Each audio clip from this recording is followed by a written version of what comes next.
When I was young, I was born with too many ideas. I never missed ideas. In fact, I had so many ideas that I didn't know what to do with them. Anything happened, any second, anything somebody said, I had like 1,000 ideas on the instant. And I had so much energy that 2,000 people could not keep up with me. Literally in school, never. The whole school running after me. Nobody was able to catch me. In the army, 5,000 soldiers trying to catch me. None of them. Too much energy.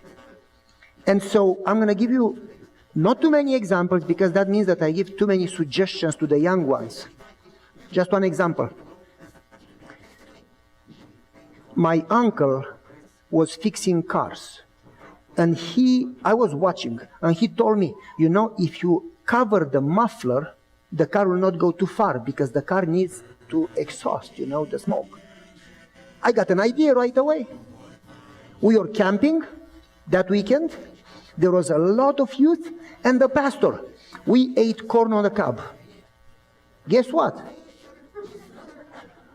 I took the cob and I put in the pastor's muffler in his car.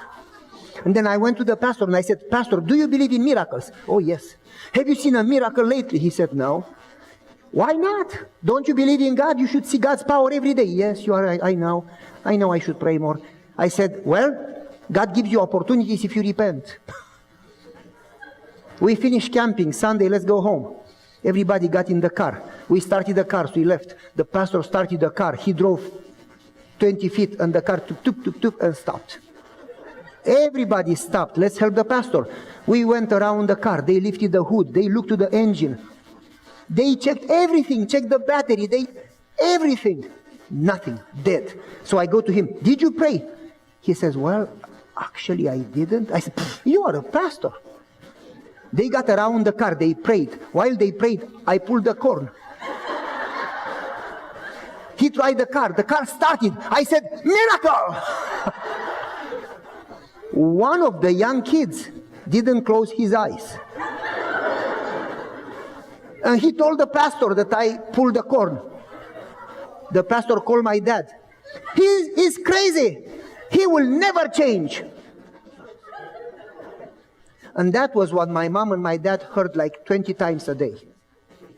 Literally. I mean, I could give you so many stories. I could write 2 books of pranks, you know. Every day, every day, every day. One time I went in the attic and they had something over the stove, very primitive for the smoke. And with a wire, I pulled the lid from the soup of the pastor and I put 2 hands of salt. Another time, I could go on and on and on. And he would call my dad and the teachers and the neighbors, Mr. Goia, he's crazy. He will never change. This kid is hopeless. And my mom got gray hair and she was crying, honey, what should we do with him? And guess what my father did? He gave me a hug. He would come to me, literally, hug me and say, I did it too. I just didn't get caught.